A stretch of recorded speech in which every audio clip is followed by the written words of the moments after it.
Thank you. Gary Solomon is the president of the Solomon Group, a unique creative and technical production firm dedicated to creating memorable experiences for diverse audiences, providing design, management, and production services to live event, sports, theater, corporate learning, and attraction markets.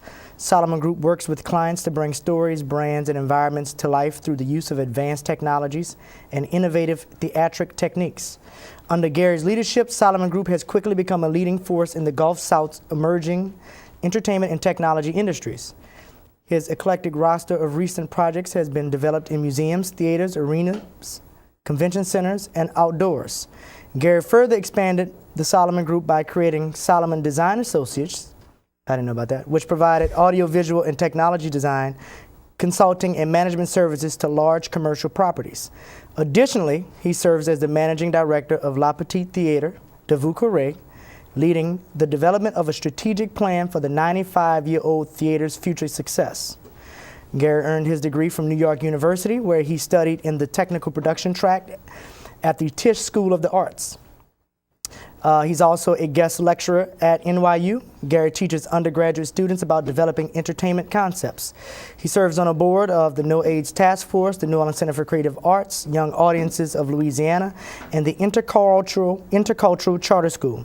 New Orleans Magazine, The Gambit, honored him as one of the city's top young entrepreneurs. WWL, the New Orleans CBS affiliate, profiled him as a rising entrepreneur and a philanthropist. New Orleans Magazine recognized him as one of the top people to watch. The French Quarter Business Women's Network honored him for improving the quality of life and business in the French Quarter. Today, Gary's skills and interests generate business and creative successes in many different ways for his clients and community. And this is probably about 70% of all the stuff that Gary does at the age of 24. So, let's get started. You homegrown here from New Orleans. I am born and raised here. Born and raised, and in high school you attended? I was at NOCA. My ascending school, at NOCA you have two schools. My ascending school where my academics were was St. Martin's out in Metairie. I was there from kindergarten through my senior year, so 13 years. But when you're in high school and you go to NOCA, which where I was studying the design track there, you split your time between the two schools. So I was at NOCA probably 6 hours a day, and I was at St. Martin's getting the core education classes the other half of the day as well. So theater in New Orleans, you went away, you went to NYU, you decided to come back to New Orleans after not having to come to New Orleans. You had a lot of opportunities. Why did you decide to come back to New Orleans? And let's talk about the theater scene and opportunities in the city of New Orleans. Yeah. I moved back because when I was in school in New York, they were championing this idea called Broadway South in Louisiana and in New Orleans. And while it's not necessarily what they the way it was sold originally isn't necessarily what's come to fruition, but the result of what that campaign was is a tax incentive program that entices live producers of live theater and performance to come to Louisiana and create shows and create theater infrastructure here. And so seeing that, I saw that when I was in New York, I could have stayed in New York working in the Broadway producing offices I'd worked in, or the Broadway management offices I was working in, but I thought that I had a pretty unique chance to come back to New Orleans when it was a really emerging and budding industry and help create some kind of indigenous environment for theater to exist here. You're the managing director at La Petite Theatre, and you've been there for how many years? Under two, about a year and a half, yeah. So let's just say you started when you were 22. I did, I was 22. You were 22? Yeah. Okay, that's pretty strange, isn't it? It was a 93-year-old theater that I took over when I was 22, so it more than quadrupled it's the in terms oldest, of my life expectancy. It's the oldest community theater in America. Yeah. And at 22, you became the managing director. So was that, well, one, why did you do that? Aside from the New Orleans history, it's located in the French Quarter, it's on Jackson Square, it's really a theatrical institution. But aside from the New Orleans history of it, the place is really personal for me. I grew up working backstage in that theater, so then to have become managing director kind of seemed to me, in some way it was meant to be. With that role, though, came my need to help shepherd the theater through moments of crisis in its own history. And I learned some lessons through that crisis I think that I'll find valuable for the rest of my life. You were kind of right there in the beginning of it and saw what was going on. Well, we'll talk about the crisis. Yeah, I think that'd be very interesting to discuss a little bit. But I want to know, at La Petite Theatre, how many locals outside the French Quarter community come to La Petite Theatre And what's been the difference, say, since you've taken it over? Okay. How many came then, and how many come now? Okay. I can talk about it percentage-wise, especially. First of all, we are in my focus in the first year that I was there, and again, I've still been there under only one full season and then a little bit extra. And in that first season, my focus was not to try to recruit tourist business, but was to really establish a strong local presence, because the tourists are one-time ticket buyers. As far as I was concerned, we really needed repeat business to sustain us for our future. So our business relies almost 98% on locals. You would think that being in the quarter that we were really a tourist magnet of some kind. We're really not. That's a potential for growth there. But what we did was we focused on that local market, the homegrown New Orleanians like myself and you. In the first year I was there, our subscriptions more than doubled. Our mailing list went from 700 to 13,000. We never purchased an individual's contact information. Those were all people who came to the theater, and that was a 1,300% increase in 1 year. So it really does rely on local people entirely, to both on stage and in the audience. How many? What's the demographic? I guess what's the demographic of folks who go to La Petite Theater? It's actually pretty diverse. Part of we could do more in the world of education and outreach, and we started some programs this year. Only about a month ago, we instituted 2 new programs that are trying to further diversify our audience.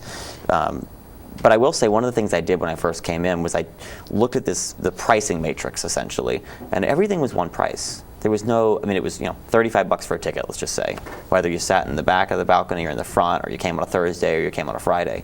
And I thought that was a little limiting, because I thought that if we could keep our average where we needed it to be, but diversified the price and said, okay, there's tickets as cheap as $17, but as much as $60, let's say, we have the people that they just want to support the theater. They're happy to pay $60. They don't really care. We also have people who want to see theater but don't have the disposable income, like many of our patrons. So a $17 ticket makes more sense for them.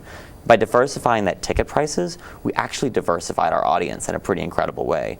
It went from being a very upper middle to upper class, older generation, to being a pretty diverse audience of families, of young professionals, of single people, of grandparents, of people bringing their grandkids. It's you look in our audience, and the nicest comment I think I got in the last year was one of our oldest patrons. I want to say she's probably 73, been coming there for 30 years. And she came up to me after a matinee sometime around December, and she said, you used to have to be 80 to come to this performance. And now I look around and there's people like my grandkids' age here. And it's exactly what we were trying to do, was not trying to be too focused on having one demographic there, but make sure it was representative of the entire New Orleans population. I was talking with Kermit Ruffins the other day, local musician, and he was talking about Avatar. Mm-hmm. And it just reminded me how people love movies, 3D experience of what's going on. Why should people go to theater? I think in a world where everything is so, and it's funny because my career is split now in this live theater focus as well as this interactive technology focus. That's the 2 things that I'm focusing my life on at the moment. And they're total polar opposites, but the thing that they have in common is that they both try to reach audiences in ways that are engaging. I think that in a world where we're so, we're looking at screens, or we're interacting with screens, or we're watching things on television, or we're watching on the internet, there's something pretty magical still about the idea of going as a community to see a live performance that happens once. Granted, it may happen, over the course of a production run, but every night is unique. Every night something can go wrong. There's nothing manufactured about it that's artificial, because it has to live and breathe and change with how the audience responds to it, and just what the dynamics are that night on stage. And I think there's something pretty magical and unique about the human existence, I think, in going to the theater. It's not many other places you can share like that. So you take New York City, which is a place pretty serious about theater, and you even find big stars, like you'll find a George Clooney returning to theater or somebody. Mm-hmm. Is New Orleans is it a decent environment? Is it a great environment for theater? Is the theater community here thriving? Is it hit and miss? Like, where are we at in terms of, how many people say, I want to go see some great theater, let me go to the city of New Orleans? I don't think people come to New Orleans and necessarily look for theater. They come to New Orleans and look for performance. I think that's a given. You could attest to that, for sure. Right. I don't think they currently come to New Orleans and look for theater. It's not like a city like a Chicago or a Boston or New York where you say, well, I'm here, I've got to find out what's going on at the Steppenwolf or Boston Center for the Arts or whatever. So we've got a lot of growth that could happen in that way. But I will say that there's this innate musicality and there's this innate kind of performance quality to the city in general that really lends itself to creating great performers here. And our audiences, they respect entertainment, they see the value of it, and as a result of that, there's really an appreciation for theater. I think a good indicator of it is the Mahalia Jackson when it reopened. The Broadway Across America series, the producers of that were expecting, I think it was, they had set their goal to be they wanted 4,000 subscribers. You know, they're answering to a much larger presenting market nationwide. And they were saying, look, little old New Orleans, we could probably do 4,000 subscribers. The first year they hit 10,000 subscribers. And that overwhelmed, nationwide, that overwhelmed the other markets because they just had no clue that we had such potential for our audience development. And so for us, I look at it and I say, we definitely, at least for a theater Le Petit size, can sustain ourselves with the audience that's just grown here and that lives here. You know, it blew my mind about La Petite. La Petite has been around for, 93?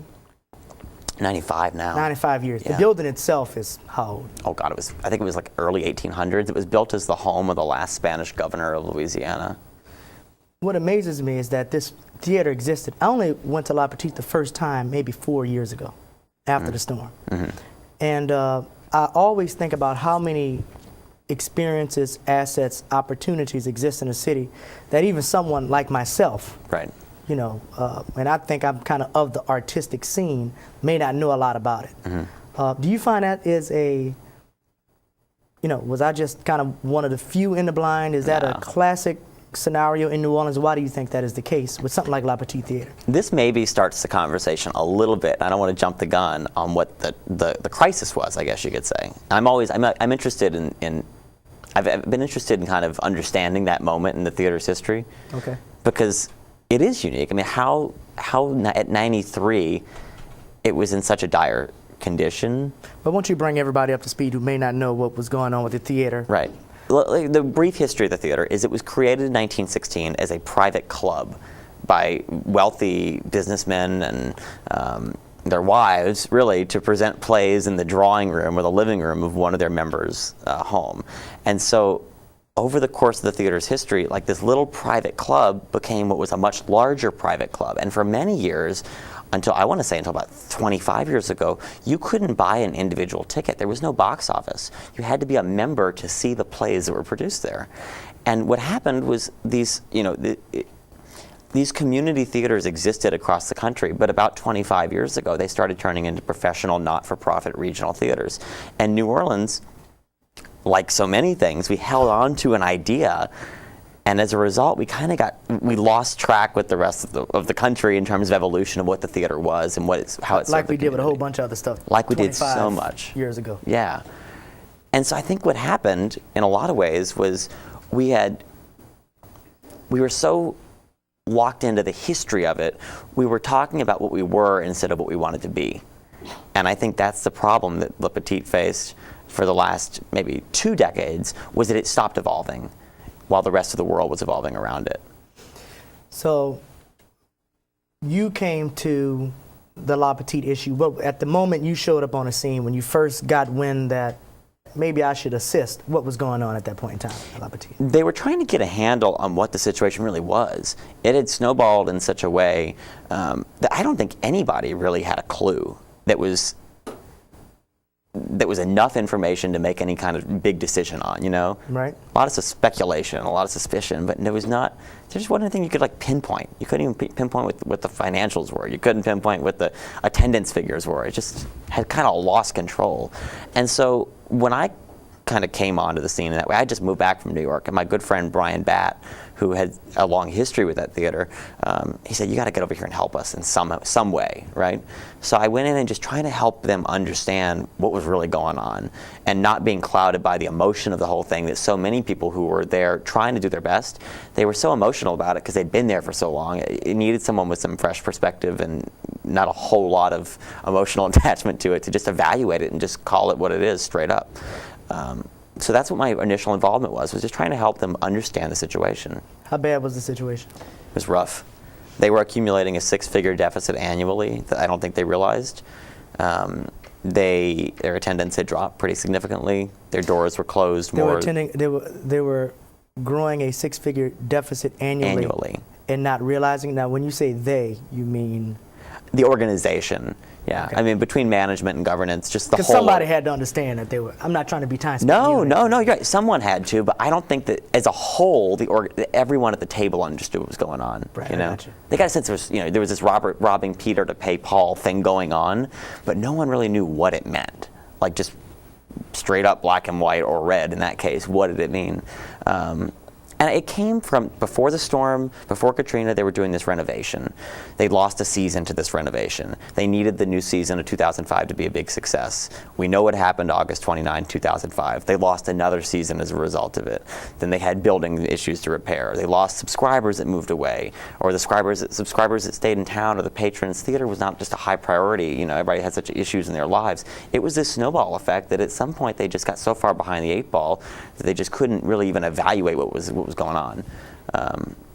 And so without doing something drastic like we're just going to shut down, they needed somebody that could just help come up with some innovative plan, or just some crisis management even, Yeah. So it's a year and a half since you've come in formally to take over. And what types of, can you tell the class here the types of things that you started to put on? Because the other thing, we're talking about technically theater, but there was also a very, what I would like to call, rigid change of artistic direction and presentation at La Petite Theater. So once you talk about what you perhaps would have seen if they would have bought a ticket, maybe some of you have been to La Petite Theater, but if you bought a ticket to La Petite Theater in 2003 versus what you get now if you buy a season ticket. I will say that the one thing we've always had going for us is that the product that was on stage there was never anything wrong with it. There was always good product on stage. And when you came to it, you enjoyed it. But the problem was nobody was coming to it. Okay. A year and a half ago, there was being presented about 120 dates annually of events or performances. 99% of those were very strict musical theater, which I love. For example? Hello, Dolly, a chorus line, very traditional musical theater, which I love. That's why I got into theater. That's what I get really excited about. But we have this venue that has 2 stages that's on Jackson Square that has the ability to do so much more than just that. And we're not going to survive. We can't produce 365 days of theater a year. I mean, it's just, it's intensive and it's exhausting and frankly, it's not reflective of what the whole performing arts, world could be when housed at La Petite. So we started infusing music into it. We started infusing comedy into it. We started infusing business meetings and receptions to help supplement income. We started doing these one-night, traveling kind of shows would come in there. We started doing television pilots in there. So at the end of the last year, we had over 250 events or performances in one year versus 120 the year before. And I think it's a more comprehensive reflection of what you can see in a live theater, because it's not just about Shakespeare or musical theater. It could be about anything that's live performance, Before we open up to some questions from the class, I just have to take a moment to discuss a little bit about the World War II Museum, because your family's been so instrumental in that. And also I want to talk about some of the other cool digital things that you're doing. But there's a Solomon Theater at the World War II Museum. I don't know if any of you guys have been there to see the wonderful movie that Tom Hanks was he an executive producer on? But you want to tell the folks how your family's involved with that, and a little bit about the movie actually that shows at the theater. Yeah, my family's involvement was the museum was the beneficiary of a major gift. And my grandfather's involvement in that museum has been since it was a very nascent organization, I guess, on this campus, really, right? Exactly. And so my involvement was really more in the stage door canteen, regardless of my family's connection to it. I was really lucky that the World War II Museum hired me to create the concept for the center venue in the new expansion, the Stage Door Canteen, which is their live performance space. And so we created the concept for the venue with them, as well as all the performance that went into it, and created a home for live production or live performance on this campus, which is not this campus, but on the campus of the World War II Museum. Because what Beyond All Boundaries is doing in the Victory Theater is throwing you onto the front lines of war, and you feel it, the impact of the drama of that with your seat shaking and the snowing on you and the explosions. And it's very much like it's a 4D. It's a 4D experience, much like a theme. It's like the World War II theme park ride, essentially. It was created by a guy named Phil Hedema, he'd created the E.T. ride at Universal Studios and the Shrek 4D experience. And so he came from this theme park world and infused those ideas into telling the story of World War II. What we did in the Stage Door Canteen was the juxtaposition of that was when these guys got off the front lines of war, they went to these USO camps. They went to these tents and they were entertained by the great entertainers from around the world. And the way that boosted their morale was as important as the Higgins boat in winning the war. And so it was important to the museum to have somewhere to bring that spirit to life as well. And so the Stage Door Canteen that I developed became a living exhibit, really in tribute to the contributions of entertainers and volunteers from all around the world in that way. One little PSA about this. Yeah. How many locals do you think have been to the World War II Museum versus how many visitors go? I don't know the answer. If you just had to take a guess. You probably know where I'm going. I really don't know, to be honest. My involvement's so not in the operational side of it that I couldn't. Well, I went when I went to see the actual 4D movie experience, I would probably say there were probably 95% of the folks there would be from out of town. Yeah. I find a growing trend that when we create something in New Orleans, typically I think we think it means it's for someone else. And I don't know if that's a pricing thing. I hear a lot of locals say, and maybe this could be addressed through some questions, but I hear a lot of locals say they don't feel like it's for them necessarily, or created for them.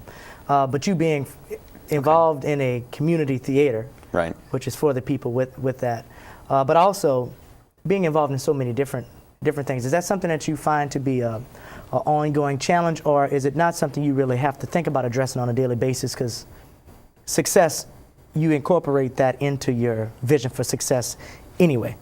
Understand my question? I do understand it. I think we do incorporate it regardless. I think that the World War II Museum, I would argue the price is not bad. I mean, it's $10 to see one of the coolest shows you're ever going to see. $10. I mean, I went and saw Wall Street last night at the Canal Place, and it was $10. And like I was telling somebody before, I wasn't terribly impressed by the movie. I would much rather go ahead and see Beyond All Boundaries and have my seat shake and it snow on me. I think they're very different organizations. And you're right, though, that a lot of people I've heard in New Orleans, maybe this is something the museum could address in some way, they don't feel like it's for them. And I'm not quite sure why, because it really was grown out of this city. I mean, it's here because of Nick Mueller and Dr. Ambrose. It's here because of Andrew Higgins' contribution. And it's here because of the way the city has supported it and the state and the government has supported it as well. But so it's interesting to me that people don't feel like it's for them. Because you're right, you go through it and it's largely tourists. Whereas somewhere like Le Petit, I think it's about a history thing, maybe. Maybe it's just not old enough for people to own it yet. You know? Like the Saints? Like the Saints. Let's go to some of the technology things that you're doing, Yeah. and I want to open it up for some questions from the class. Yeah, what we do is, the World War II Museum was a good example. We used that Stage Door Canteen and we combined theatric techniques, we combined technology and automation systems to create a venue that for the user, for the museum itself, is easy to operate, that really tells the story of whatever it is. In that case, it was about pop culture of the 1940s, and tells it through the use of technology and entertainment being integrated. At Champion Square, we just finished designing with Alan Eskew, designing and creating Champion Square was a project of mine, which again, it's all about technology, and out there, the story we're trying to tell is about championship, just in the same way that the canteen is trying to tell the story of the popular culture of 1940s. And so through all the technology that's out there, we're trying to create this urban tailgating experience that really espouses the ideas of what a champion is, and it's created not only for the New Orleans world champions, the Saints, but the idea that everyone in this city are champions. And so we really work closely with architects and with developers to try to take very core concepts like that and explode them in a way that's actually engaging. So when you walk into a space, you get it.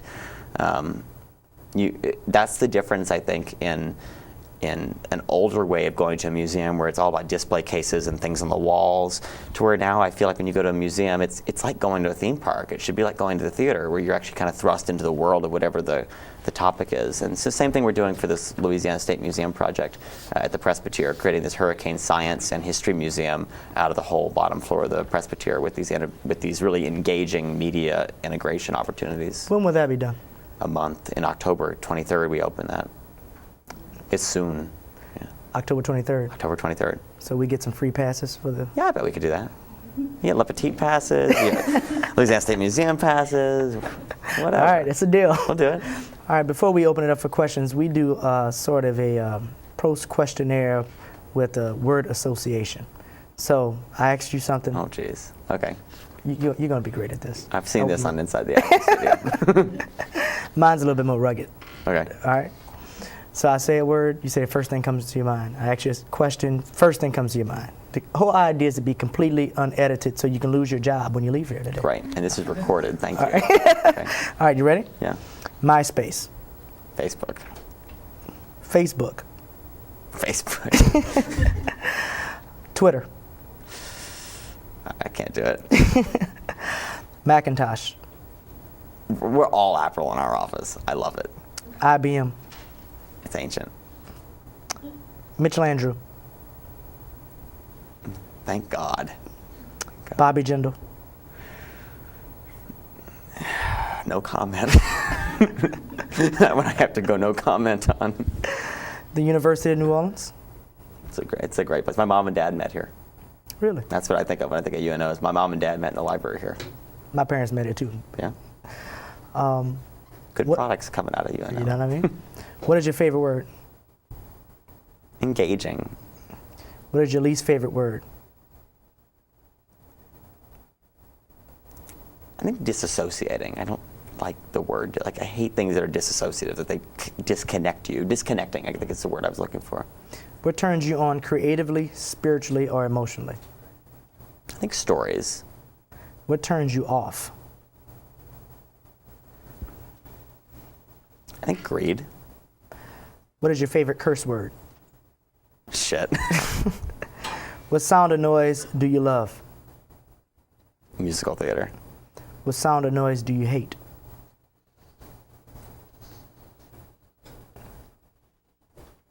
I don't know. I hadn't thought about that one. What profession other than your own would you like to attempt? I think I could go into psychology. I've always thought about being a psychologist. I'd be interested in that. You want to be a psychologist? I'd love to be a psychologist. What profession would you like not to do? Any other kind of doctor, like that deals with blood. Couldn't do that. If heaven exists, what would you like to hear God say when you arrive at the pearly gates? You did good. All right, let's open up some questions for Gary Solomon Jr., who looks like he could be a student here. Yes. I was going to ask, why do you think some locals that think that a World War II museum is not for them? Because I've been, and I'm 23, and I don't think that. You know, it's funny. I got to really think about that, because I think in a lot of ways you're very right. A lot of people don't own it for some reason, and maybe because I think it's a generational thing. I think a younger generation perhaps thinks it's more for them. I feel like I don't know, but then again, now that I'm talking about it more, I mean, you see the volunteers that are there, and they are locals. The World War II, the whole issue with telling the story of World War II right now, this is sort of a tangent, but maybe I'm going to come to this, and maybe by the end of the class I'll have an answer for you. The whole trouble with it is we're losing a generation. We have the last generation that has any personal connection to it that is dying. And so we have a very finite amount of time in which we can capture the story and tell it in a way that's applicable to you and me. Because our parents didn't talk about it, I don't think. I mean, I don't know if yours did, but mine didn't. Because their parents didn't even talk about it. They did what they had to do. The greatest generation, as they call it. They did what they had to do. They expected no praise from it. And as a result, I did about 100 interviews when I was creating the Stage Door Canteen. where we went around the country and we did these interviews with these people who experienced what the canteens were. And it was like pulling teeth just to get them to talk about what their own personal experience was. I don't think it's because they're trying to shield the experience, or I think they just didn't expect any time in their life that they would have praise for it. And as a result, asking them to tell their story, they don't feel like it's like it's over to them. And so I think it's interesting that historically I think we have this challenge that the World War II Museum is trying to tackle, and how do you continue to preserve that story and make it engaging? Because even just getting oral histories out of people is a really hard thing to do about that one topic. So I don't know if I have an answer for that, but I'm going to think on it, and maybe I'll send it back your way so how to share it the next class. All right, next question. Sorry. Yeah. Who was your greatest influence, and why, or what did they teach you? I mean, because obviously you're very creative. Yeah, I mean, creatively, my greatest influence creatively was a guy that when I was in high school, I had to do this internship to graduate from St. Martin's. And most people went to work at their dad's law firm or something like that, which is cool if you want to do that. But I went to New York for 3 weeks, and I lived in a hotel, and I worked in the stage management office at the Phantom of the Opera on Broadway. And the guy who was the stage manager there he's been there for 20 years, I guess now. He was the greatest influence on me in terms of creatively, like what he taught me the theater could do and how it could connect to people. I never had met somebody, met people who loved it, but this guy, it was his whole life, not just because he loved the craft of it, but what it really meant and how people walked out of there, and he taught me this thing that I do now at Le Petit. After every show, he would go and he would stand by the front door as people were leaving, and didn't have a uniform or anything on that looked like he worked there, and he would just listen to people talk to try to understand what it meant for them that night. And I think that was the coolest thing anybody ever taught me to do, because I do it every night now at the theater. Granted, I think people probably start to recognize me at some point, but I really just enjoy just hearing the chatter about it, and that's what I really find most amazing about my job there, because I can really understand very clearly what it means to people. Other than creatively, my dad and my grandfather especially, I would say, was probably the best influence. I mean, this is a guy that he took his dad's 2-screen movie theater in Macomb, Mississippi, that they had this dry goods store in Macomb, and at the height of the Great Depression, my great-grandfather had a dream that he should divide it into 2 and leave half of its dry goods for rainy day, and the other half should be a movie theater. And my grandfather took that, which then became a 2-screen theater, and built thousands of movie screens. He took his dad's 2-screen business and parlayed it into, being one of the leading chains in the movie theater industry. And so this guy didn't have to ever be humble or modest if he didn't want to be. You know what I mean? But he always, the guy who he knew the stars, and he always unfailingly treated everyone like a star. And I thought that was one of the most impactful things in my life, was just how you deal with people. Yeah. Next question. Yes. Okay, I was just reading the Gambit the other day, and I saw that Hairspray is coming. Yeah. And my daughter is what is the word? Obsessed with the Broadway scene. And I'm so glad that New Orleans is really picking up on that, because it seems like that activity for preteens and teens to do don't really exist here. Mm-hmm. So with that statement, my question is, have you ever thought of doing a summer program at your theater for girls from the age of 12 to 16? I'm glad you asked the question. As a product of NOCA, I always try to use NOCA in any way that I can I think it's just an amazing. It's like Le Petit. It's also a great hidden secret in this city. Le Petit and NOCA are starting a program in about 2 weeks. That's an educational program for emerging artists, or for young performers. And what we're doing is, with NOCA's curriculum, we're doing I think 6 or 7 classes throughout the year. Each of them are wrapped around a single Sunday matinee of our main stage performances. So the kids come in at 10 a.m. They do a master class with someone who's a whether from the creative team of the show, whether it's a director, a choreographer, musicians, and they do some workshop for 3 hours that's centered around some idea that's in the show. Then they do a lunch, which is kind of a casual, get to know your peers kind of thing. They watch the show, and then they do a talk back after with the cast. So we've tried to create this program that over the course of the year, if you do all 6 or 7 of these workshops, that you really get a pretty incredible understanding of what it takes to not only mount a production like that, but like you can take away some really hands-on learning from it as well. And so that's our first, like I was mentioning, trying to find some opportunities for education and outreach. That's one of the things we've worked on the last couple of months, trying to create that program in collaboration with NOCA. Because I always say, look, I'm not an educator. I'm not going to go create curriculum. I don't have any credential to do it. But why not get the best people in New Orleans to do it? I mean, that's NOCA, So using our facility and their curriculum, I think we've created this very cool program that someone like your daughter probably could be very interested in. So I would have to contact NOCA? No, you call our box office for it. Okay. Yep. And how long is Hairspray here for? It closes October 10th. Okay. That's good. It's very cool. You should all come. Free tickets? Free tickets. Yeah, sure. Yes, ma'am. How do you feel about standardized testing taking away time from arts education? It's funny, I sit on a charter school board, and we just had this conversation like 2 days ago. I've always been I guess you have to test in some way. I wish, though, that there was a way, there's no way to test, I don't think, artistic aptitude or anything. Mm-hmm. And so it's always, in trying to find something objective in that way, I think is almost impossible to apply to what we do, I mean, you can listen and if you got it or you don't. I mean, that's really about what it is. You can look at someone and know if they've got it or they don't, if they've got the drive for it. But I wish we didn't spend so much time in education training people to take tests. It was amazing to me on this charter school board I sit on. We were going through our personnel updates for the new year, and we hired an achievement coach. I was like, what's an achievement coach? That sounds great. That's got to be like a life skills teacher or a guidance counselor. And an achievement coach is someone who helps these kids learn how to take these standardized tests to report back to the state. I was like, God, I wish we don't have a single arts faculty member in this charter school, and we've got an achievement coach. And that was a little upsetting to me. It's like, yeah, so. Good question. Good. Did you do anything other than diversify ticket prices in order to make the La Petite Theater more appealing to locals? I did.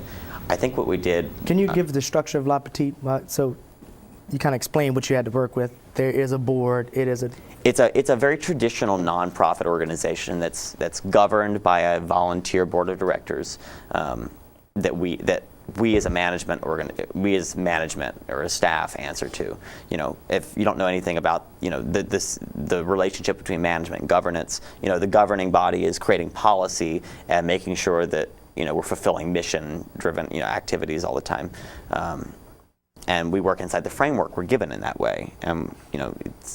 That's the relationship kind of how we're set up. Interestingly enough, our subscribers actually, they don't know this usually until they get this letter every year, but they actually vote on who the board members are. Yeah. And that's like a perk of being a subscriber. And that comes from that old archaic way of a private club. Because when it was a private club, you'd vote on the board of your club. That's interesting. It's very interesting, and it's bizarre. That's strange. I was I was standing outside the theater one day, and these 2 people walking by, this wasn't like after a show or anything, I was just out there on the phone, and these 2 people walked by that I didn't recognize, and they were like, talking to each other, like, we just got a letter that just said we can vote on people. I didn't know we could vote. I was like, yeah, you can. It's kind of weird, I know, but so that's the structure. Is that there's this board, there's management and staff, and then it's really all about the subscribers who are the members of the organization. So what we did in a lot of ways was the theater wasn't marketing itself. I mean, and just basic 101, just get the brand out there a little bit and let people know what's happening. I'm so glad to hear what's going on in the Gambit, because we made a big focus in terms of just general PR in general. I mean, we should just have a better presence. We should have presence like NOMA. We should have a presence like the Symphony. There's not a similar homegrown or local organization for theater. We ride this interesting line all the time of being historic and state of the art. That's a very difficult thing to do. You know, how do you provide a very state-of-the-art, you know, audience experience when you're in this historic building with a ton of restrictions and not wanting to lose the charm of that either?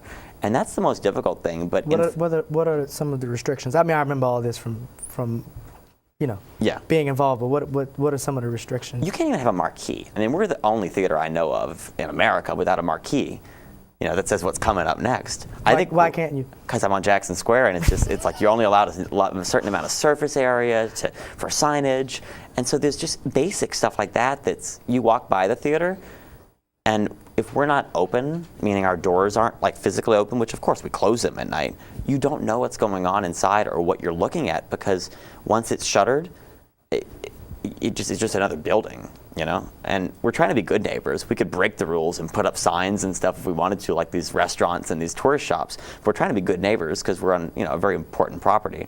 But that's a challenge. And so how do you market when you can't even do the basics like putting up a marquee or you know, it takes a lot of creativity of how you get the name out there. I think it's just about letting people know stuff exists. Aside from diversifying the ticket prices, we also diversified. I took a very niche audience kind of building approach to how we created our season, trying to create a way that, like we talked about, everyone from grandmother down to a 4-year-old kid could find something they could identify with on the season, so that at least gets them their first introduction. Like, I think once you get them in the door once, they're going to come back. I'm not worried about that. I know what we do is very positive and strong once they're there. And the hard part's just getting them to show up. So I think if there's something that they can fall in love with once in the year, I've got no doubt that we'll see them back at least within the next year. And most of our business becomes repeat. Yes, ma'am. When some of these changes were being made to diversify, like the crowd of people or different types of things you were going to have at the theater, did you get a lot of resistance from people who were trying to hold on to these traditional ways, or was it just kind of like an easy breezy transition? No, it was not easy breezy. You know, I mean, you could. Someone always becomes. There were always, look, if we took a theater that had never had reserved seating, like just wanting to know where you're going to sit before you get there, right? It was like getting on a Southwest Airlines plane before. Like you had to like get there and you'd line up, and then there was all this like infighting between patrons of who got there first and who didn't, and they'd have to open the building an hour and a half before because people would show up. Not that there was a ton of people, but they'd show up and they'd like jockey for their seat at their place at the very front of the line. And so it was a natural to me that like online ticketing, which we instituted, to go back to your question of what else did we do other than diversifying the prices, online ticketing, reserved seating, and diversified prices are like the 3 basics of how you sell tickets, and we weren't doing any of them. So just putting the basics in place was important. But even something like online ticketing or reserved seating, God, the resistance we got to that. I mean, you would have thought that we were imposing Ticketmaster and a $20 ticket fee on these people. It's like, it's a $3 fee, and it pays for you to go online and not have to call me. I mean, you can do this whenever you want. You know where you're going to sit, and so yeah, there's always resistance, even the little things. But then even the bigger philosophical changes, we met a lot of resistance in that as well. It was outweighed though by the positive support. Yeah. Well, and also you were also 22, so in that, that was I was very green. That was the bullet fired around the world. People saying he's making major changes, and he's 22. What could he possibly know? How is this possibly going to work? We're going to put an institution that's 70 years older than him at the direction of this director. This kid. Yeah. Yeah. So I walked into a lot of skepticism. I couldn't walk into a room. I mean, shoot, we walked into the room with our banker. I mean, when we were looking at when I first walked in there, they were threatening foreclosure, I remember. as you well remember. So I walk in the room with the banker. We're in the special assets division, which if you don't know anything about banking, special assets is like the bad kids corner. I mean, it's like timeout basically for where your loan is. And so something's going to happen. So I mean, this 22-year-old kid walking into the special assets department, like I had no chance. I mean, of this guy liking me, and that was kind of we won him over. We won him over every time, won all of them over. And they all, eventually, when you start to see the results of it, the skepticism was not an issue anymore. But yeah, met a lot of resistance in that way. And it's a shame because you want to just go, come on. I mean, what do you think I'm doing here? I'm here to help. Would you do it all over again? Absolutely. I mean, of course you're going to say absolutely. But Think about it. Right now, knowing everything you know right now. At 22, you went in, Yeah. and this was fun. It was La Petite. You want to help. Brian Batt said, hey, we need you to come assist us. But right now, knowing everything you know, the debt that was there, the change, the resistance, knowing what people would think, with all of that information, understanding what needs to be done, some of it feels like, how they say sometimes you're too stupid to know you can't. Yeah. I'm glad we were a Can't little lose. stupid, to be honest. Yeah, well. We thought we knew it. Again, even after I went in and did this really in-depth analysis of like everything, every month it was something new. Every month it was like one of those like, oh my gosh kind of moments, And so I think if I had known all that in the front end, I would have been very scared, and I think it would have looked even more daunting than it was. But we took this approach, and I think that what I learned from it, I would do it again, because I think I learned an approach that really I found valuable in my life. And I hope that if you ever face some kind of crisis, big or small, in yours, maybe you can apply this idea. But when something's large and overwhelming, I think that we have an ability, and we did this, to break it down into smaller bite-sized pieces and tackle them in order of priority. Instead of being overwhelmed by the magnitude of something being so crushingly large, the idea that you can instead, really divide it into hundreds of smaller components and just say, what's the most important thing to do today?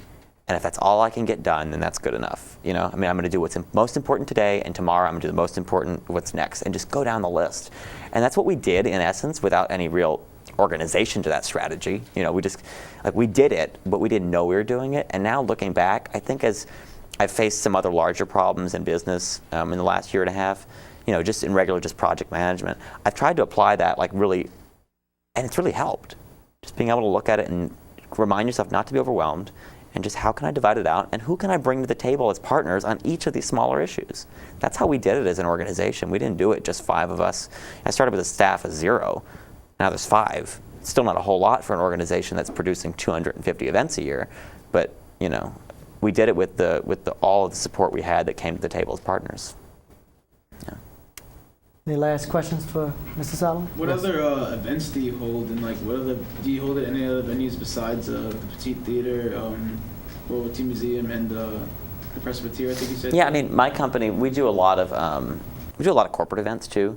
Like I travel with the CEO for Entergy all around the country whenever he speaks, and we produce his speaking events for shareholders or for employees or. Wayne. Huh? Wayne Leonard.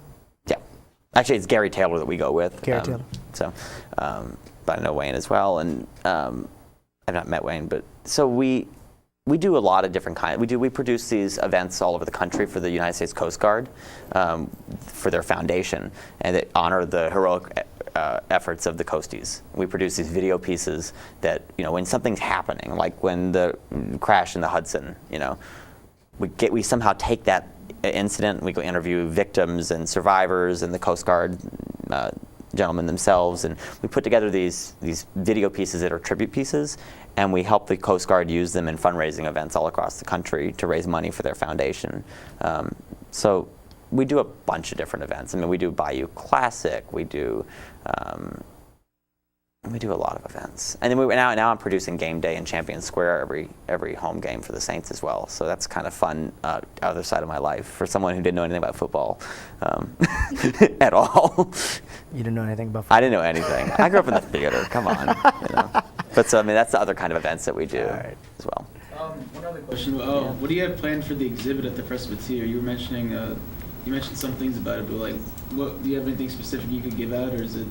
Yeah, no, it's very cool. You can go on their website. It's a Louisiana State Museum project, and it's going to. I think the intention is for it to live there for 10 years. It's a really major exhibition that tells the story of August 29, 2005 in historical context. Talks about hurricane science as well, and then how we live with hurricanes now. And I think in a lot of ways it's designed for tourists. People come to New Orleans, and you could attest to this if anybody could. They go, why in the world? How do you live with it? The idea that there's a hurricane, the idea that there's this natural disaster you could, or they want the real story on what Katrina was. And so being on Jackson Square, we couldn't have a better place for a major exhibition about what hurricanes are, how you live with them, and about the resilience of this community. And so that's really what it's about. There's a space called the Storm Theater in there, which is not a live performance space, but it's one of these kind of immersive, telling stories with multiple screens and embedded inside of scenery and lighting effects. And again, it's very much kind of modeled after Beyond All Boundaries at the World War II Museum on a much smaller scale. But I think you can extend those ideas of storytelling to any topic. Yeah. Anybody else? Yeah. Yes. Now that you have the local audience, you said that the tourist market is a place where you could grow. Mm-hmm. Are you currently planning any ways to do that? Yeah, we sure are. We're starting work on it right now. Probably won't see a whole lot of it until next year. You know, we're a very small staff. We don't even have a full-time marketing director. You know, I mean, we're just kind of like still getting by in some ways. But we're starting to identify.